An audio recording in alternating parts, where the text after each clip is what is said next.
itu sudah bagian dari membahayakan keselamatan. Nah, harusnya sekali lagi ketika terjadi kejadian seperti itu, kalau memang bisa merekam, rekam. Kalau tidak bisa merekam, usahakan ambil handphone, telepon polisi. Karena kan membahayakan keselamatan. Iya, kalau yang dilempar itu sesuatu yang empuk-empuk kayak boneka. Nah, yang dibanting gelas. Ya kan, itu kan bahaya. Pisau, gunting. Dulu kan masalah.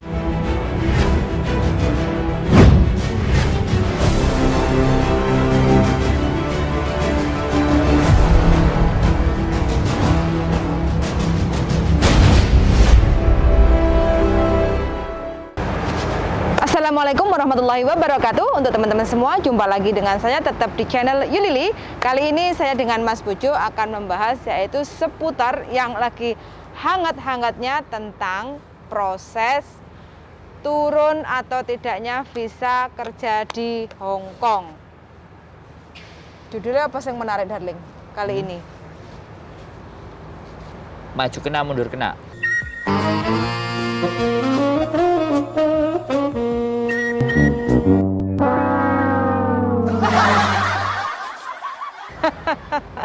Kan Warkop DKI. Warkop DKI ya. Maju Kan kena, ini mundur cangkruan. kena. Iya. Terus? Cangkruan. Iya, buat mereka ya maju kena, mundur kena kan. Iya. Inti poinnya piye iki? Untuk mengawali pembukaan pembicaraan. Norpoint itu nang sebelah kono. Inti poinnya lah, mau ngomong inti poinnya, Norpoint sebelah itu, ini quote refill. Iya. Jadi untuk teman-teman ya yang masih kepengen kerja di Hong Kong, karena beberapa kali kita ya mungkin Probability atau kemungkinan turun visa atau visa di approve atau visa ditolak. Nah, kemungkinan ya kita kan bicaranya kemungkinan diterima. Kalau ditolak itu nggak usah dibicarakan kan. Kita membicarakan yang diterima. Yang diterima. Yang diterima, iya. Yang diterima aja ya. Kalau yang ditolak nggak perlu dibahas. Nggak perlu dibahas. Oke. Jadi kalau teman-teman yang masih kepengen kerja di Hong Kong, teman-teman sendiri pasti ini yang posisinya banyak yang tahu ya. Ini soalnya posisinya yang di Hong Kong loh ya. Iya. Yang posisinya mau ganti majikan. Majikan kan seowabrek. Mau notis. Ya, majikan kan segudang wis seambrek, sedangkan untuk teman-teman yang masih mau bekerja di Hong Kong itu istilahnya kapasitasnya saiki. Jadi banyak teman-teman yang pilih-pilih majikan. Nah, untuk pilih-pilih majikan khusus bagi teman-teman yang sudah finish kontrak atau renew kontrak. Nah, itu sebelum tanda tangan kontrak itu bener-bener ya dijompa-jampi utawa didoakan atau mungkin diyakinkan. Karena apa? Ada kejadian bojoku sesuai pengalaman, berita-berita yang lagi anget-anget dari seputar beberapa agent. Piye? Anget wedang jahe. Anget-anget wedang jahe. Diseruput enak anget nek weteng. Jos. Jadi kadang ini yang menjadi sebuah dilema ya, menjadi persoalan di mana teman-teman itu pengen ganti majikan. Gara-gara majikannya udah lungset lah, ruwet lah. Atau justru sebaliknya, di luar tawaran gaji semakin menggiurkan kan? Yes, betul. Jadi itu yang membuat jadi teman-teman itu pada bimbang, galauer. Ada beberapa yang artinya ya sudahlah, saya selesaikan, saya habiskan kontrak ini sampai finish. Ada yang berpikir seperti itu. Ada juga yang majikan semakin mulai ruwet kan, kok nggak kayak biasanya, sehingga mbaknya atau CC-CC-nya ini mulai agak jengah. Gak kerasan. Ya, mulai agak jengah, kok kayak gini, diikutin, diteruskan kok jadi kayak gini. Tapi nggak diikuti, nggak diteruskan kok butuh gitu loh kan. Jadi kan persoalan itulah yang artinya menjadikan teman-teman itu harus berpikir ulang, harus mempertimbangkan kembali untuk notice ya, Break atau kontrak. break kontrak. Jadi ini beberapa informasi yang saya tidak bisa bilang bahwa ini akurat 100% benar, tapi banyak kemungkinan ketika kita break di kontrak yang baru kurang dari 1 tahun. Nah, ini untuk kemungkinan visa di approve, kembali lagi ini harus agentnya mati-matian lah, Berjuang keras untuk memberikan reason atau alasan bahwa sampean itu layak untuk dipertahankan gitu loh. Masih bisa untuk kerja di Hong Kong. Dia di majikan baru itu, jadi rata-rata ya, kalau setahu saya ya, kembali lagi ya, agent itu hanya memproses, tidak bisa menggaransi. Betul. Jadi dia hanya mengajukan syarat-syarat untuk proses ganti majikan ibaratnya. Jadi yang menentukan visa turun atau tidaknya itu putusan Imigrasi. ada di imigrasi. Jadi ada teman-teman yang bertanya, menjanjikan visa pasti bisa turun ya. Nah, kita tidak bisa menggaransi karena yang bisa menentukan visa turun atau tidak itu hanya imigrasi. Kalau dari pihak agent itu biasanya hanya orang penengah atau orang ketiga yang memproses sesuai persyaratan yang diminta dari imigrasi Hong Kong. Karena pengalaman saya pribadi itu kan juga bertemu dari agent. Nah, itu juga istilahnya ngobrol-ngobrol. Dia juga pernah mengalaminya, cerita sama saya. Ada Mbak break kontrak, terus habis itu dapat majikan yang baru dan ternyata visanya itu tidak turun. Nah, si agent ini mempertanyakan kenapa? Karena kerja masih 6 bulan. Kontrak yang baru itu baru jalan 6 bulan. Nah, dengan alasan apapun, kontrak baru 6 bulan itu tidak bisa turun visa. Nah, terus si agent ini ngomong sama imigrasi, saya akan mendatangkan majikan yang baru untuk memperjuangkan anak ini bisa bekerja dan menggaransi untuk bisa kerja selama 2 tahun. Dan ternyata jawabannya imigrasi itu bilangnya useless, karena memang visa sudah tidak bisa turun karena anak ini masih baru 6 bulan aja sudah putus kontrak kayak gitu. Jadi ini adalah garis bawahnya bagi teman-teman yang kepengen tanda tangan kontrak baru, entah itu ganti majikan yang baru, entah itu dari Indonesia mau ke Hong Kong, dipikir matang-matang teman-teman ya. Jangan sampai kita di sini itu hanya kerja ternyata nggak kerasan, terus kita break atau interminute, itu kita sangat kesulitan. Walaupun majikan segabrek, tapi kalau kita tidak memiliki rapot finish kontrak 2 tahun atau minimal kita kerja 1 tahun, itu ada kemungkinan visa itu tidak bisa turun. Saya tidak membandrol bahwa kerja harus setahun baru bisa turun, itu tidak. Cuma kita benar-benar harus mempersiapkan diri sebelum tanda tangan kontrak baru. Itu kita benar-benar pikir ulang sesuai job, nggak apa-apa. Sebelum tanda tangan kita bertanya secara detail. Ya darling, jangan sampai nanti kita sudah kerja masuk majikan nggak sesuai. Wah, bahaya itu teman-teman ya. Bahayanya biar darling. Putus kontrak break. Teluk 6 bulan.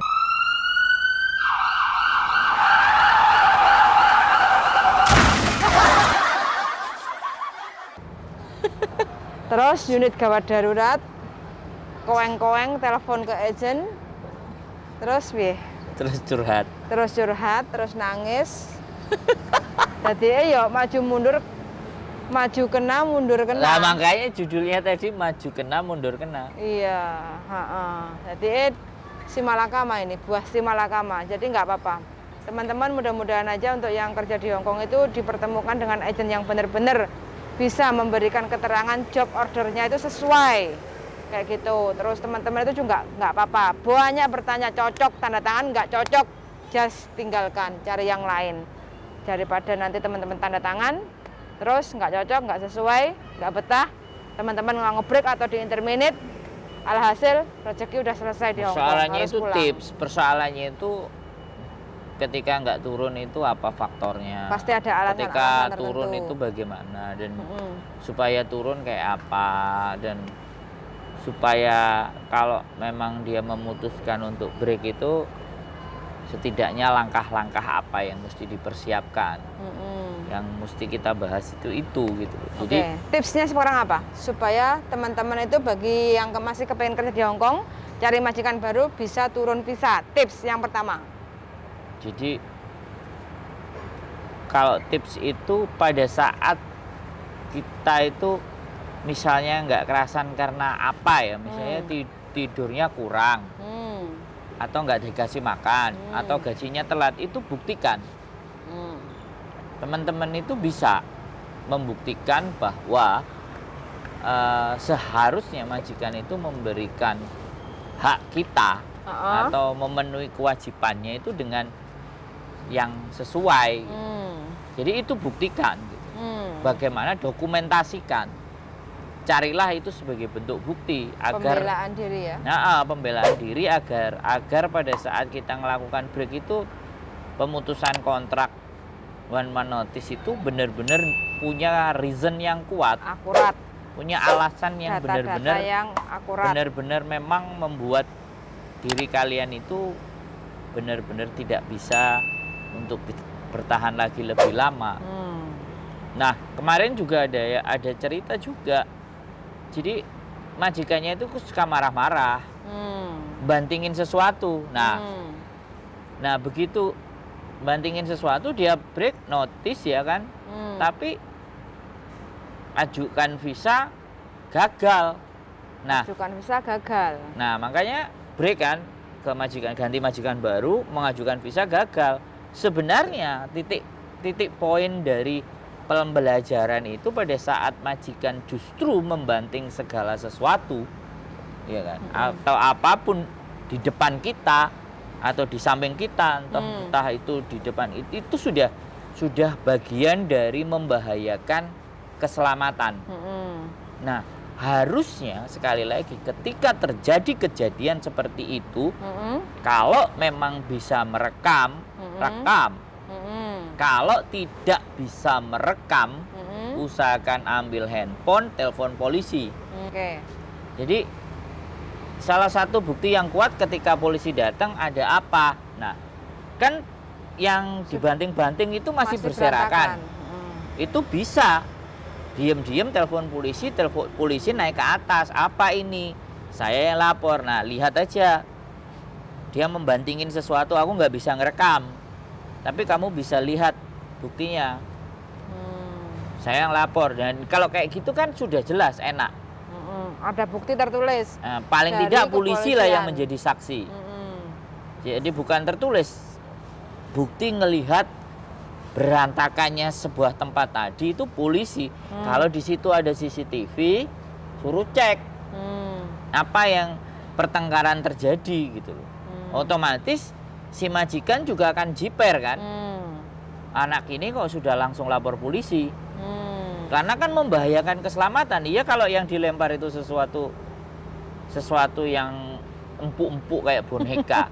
Nah, yang dibanting gelas. Ya kan, itu kan bahaya. Pisau, gunting. Dulu kan masalah. Makanya ini belajar dari kasus ya. Saya melihat beberapa dari curhatan itu, saya ngelihat mereka bercerita kronologis, tapi di saat mereka notice dan ganti majikan baru, dokumentasi itu nggak dapet. Ya sekarang pihak imigrasi mau mempercayai teman-teman dari mana? Tapi kalau setidaknya ada lapor polisi, ya kan, mungkin terjadi keributan. Di situ yang menjadikan alasan teman-teman pasti akan diinterminate. kalau di intermediate tapi karena saksi polisi ada kejadian itu otomatis kan di BAP. Ada laporan cerita. Laporan itu bisa digunakan alasan untuk ke imigrasi bahwa ini loh yang dilakukan majikan. Yang menyebabkan kita itu break kontrak. Nah, terus yang kedua, cari. Kan ada yang bilang gajinya belum dibayar. Telah 2, 3 hari, 4 hari. Maksimal 7 hari. Oke, I know. Wis, apapun ceritanya ya kan. Batas labor memberikan ketentuan 7 hari. Ketika kalian tidak digaji, yang sudah ada tanda kalian mau keluar nih. 1 kali gaji telat, jangan ditagih dulu. Tagihnya hari ke-7. Jadi lingkarin dulu, teman-teman bikin statement di video, di tanggalan. Jadi saya masuk majikan ini tanggal ini. Jadi majikan menggaji saya tanggal ini. Bisa pakai bahasa Cantonese, bisa pakai bahasa Inggris. Yang bisa dipahami sama imigrasi. Kalau nggak bisa ya udahlah bahasa Indonesia, nanti tukang terjemah sana kan ada. Ada penerjemahnya. Terjemahnya video. Jadi sampaikanlah itu di video, di kalender. Saya masuk tanggal sekian, bukti di paspor atau kronologis ceritanya nggak bisa jadi kan. Begitu dia datang atau renew di agent dulu baru terus dipanggil kan. Nah itu ceritakan kronologis itu. Saya biasanya digaji tanggal sekian. Bahkan teman-teman data pada saat digaji tanggal berapa. Kalau ada tanda tangan dari majikan foto. Jadi kan kita setiap bulan itu kan pasti terima gaji. Ya oke ya. Tak ceritain dulu, ini tips namanya. Jadi biar mereka tahu. Jadi pada saat digaji itu ditanda tangan, ambil bukti kan. Foto. Nah, ketika dia berulah, lewat 1 hari biarin. Tagihlah nanti di hari ke-8. Dikasih foto. Kalau di hari ke-8 banggel, langsung kita bisa datang ke labor. Karena 7 hari dia tidak menggaji, itu sama juga dia sudah menginterminate teman-teman. Jadi jangan bingung. Ada labor yang siap membantu. Itu tips. Makanya saya bilang, yang penting teman-teman itu bisa menunjukkan data. Kita mainnya data dan mainnya bukti. Hong Kong sekali lagi sangat mempercayai bukti, bukan uang loh ya. Yoi. Hong Kong itu bukti. Ketika kita mempunyai 2 alat bukti saja, sudah kita bisa memperkarakan majikan. Makanya agak sedikit smart gitu loh. Teman-teman agak sedikit pintar gitu. Jangan nangis ya. Jangan ambil cara gimana. Kira-kira hari Minggu pun kalian disuruh kerja. Nah, pernyataan majikan yang berbicara bahwa sebelum kamu libur, kamu bersihin ini dulu, bersihin ini dulu. Nah, pernyataan itu mainkan rekamannya. Tapi kena masalah nggak kalau direkam? Loh, dia ngerekam, usahakan dia nggak tahu. Itu hanya bukti buat kita sendiri untuk mengajukan ke pengadilan. Kalau seandainya diajak ribut, tidak dikonsumsi secara publik atau di-share di konten media sosial, ya remuk. Bukti bahwa pada saat hari libur itu majikan melakukan ini dan lakukan perlawanan. Maksudnya kalian melakukan perlawanan tapi dia tetap marah, nggak mau, ya udah kamu harus bersihin. Nah itu kena lagi pasal. Ya kan, wong namanya hari libur kan ya nggak boleh kerja toh. Ya kan, tapi kadang-kadang teman-teman itu terlalu pakai hati, terlalu baik hati, sehingga ya udahlah aku bikinin sarapan dulu lah si nenek ABCD. Yes, it's okay kalau hati kalian itu iba. Tapi ketika sudah mau break, kalian sudah nggak tahan, itu bisa jadi senjata. Siapkan bukti-bukti yang pembelaan bahwa kita itu benar-benar istilahnya di tempat majikan itu benar-benar ada alasan-alasan tertentu yang mengakibatkan kita itu untuk berkontrak. Jadi nggak ada bukan hanya tulisan aja, ibaratnya nggak betah, nggak kuat. Nah, nggak betah dan nggak kuatnya itu karena apa? Cantumkan bukti. Itu yang dimaksud Bu Juku. Dan ibaratnya nih kan, tidak ada jam kerja, pembatasan waktu ya kan. Di saat teman-teman masih bekerja sampai jam 2, jam 3 itu rekam juga. Tunjukin jam berapa, jam segini masih bekerja. Dan kalau perlu negosiasi dengan majikan, saya juga butuh istirahat. Besok pagi kan harus bangun jam 6. nyiapin sarapan buat anak-anakmu. Jadi tidur itu minimal antara 7 sampai 8 jam. Jadi jam sekian usahakan saya berusahakan menyelesaikan semua pekerjaan. Jadi tolong semuanya sarapannya, makan malamnya atau semuanya selesai di jam sekian. Boleh ajukan itu.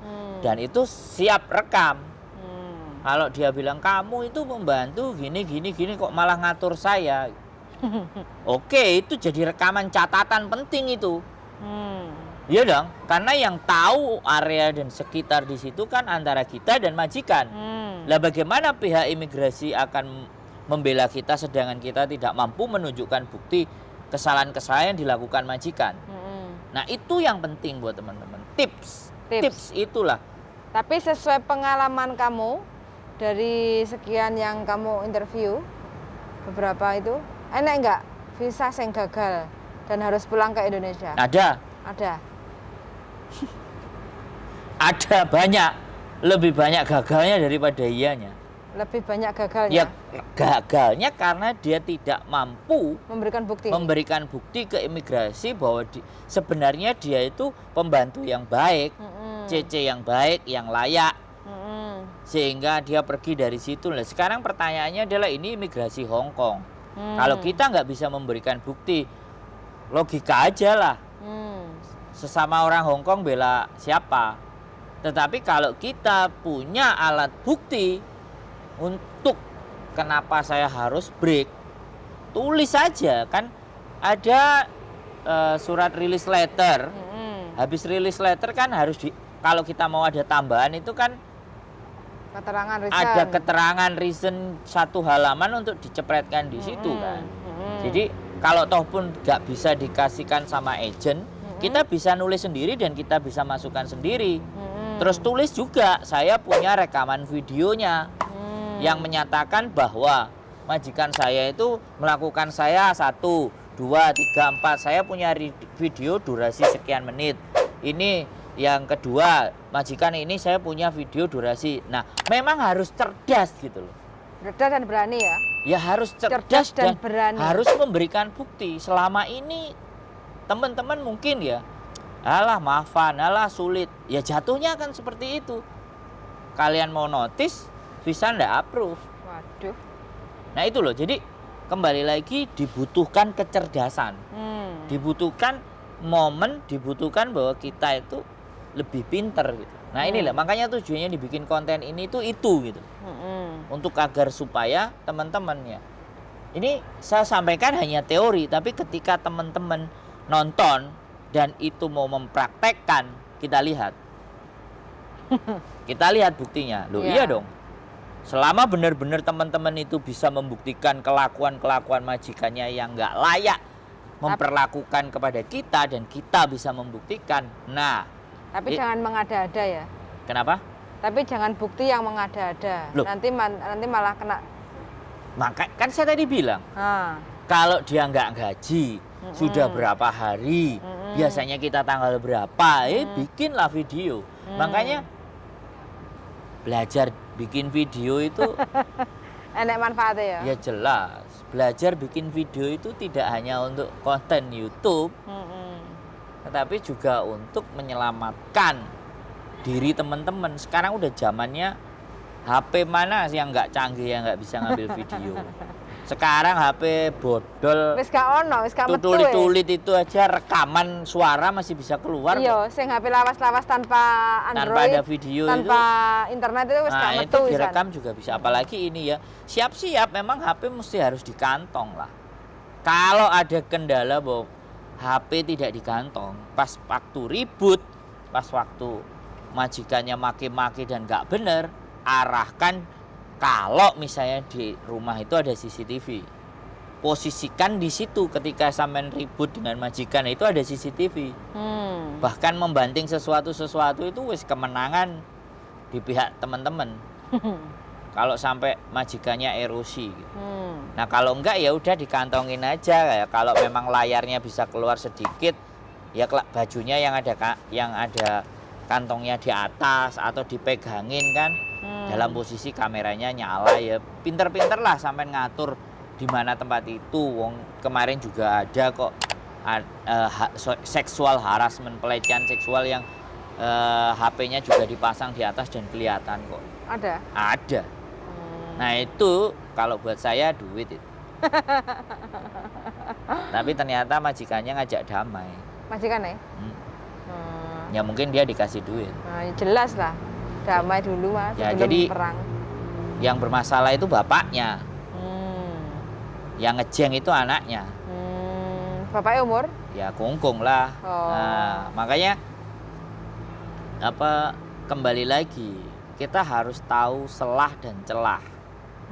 Jadi jangan asal aku pengen ngebreak aja Pak, karena di luar sana gaji udah sedemikian menggila, akhirnya kita tiba-tiba tidak dengan alasan yang tepat terus pindah bergeser, ya gak sampai 1 tahun ya, apalagi kita belum pernah finish masalah. Kadang finish 1 kali atau bahkan 2 kali aja itu bisa jadi masalah Mas ya. Iya.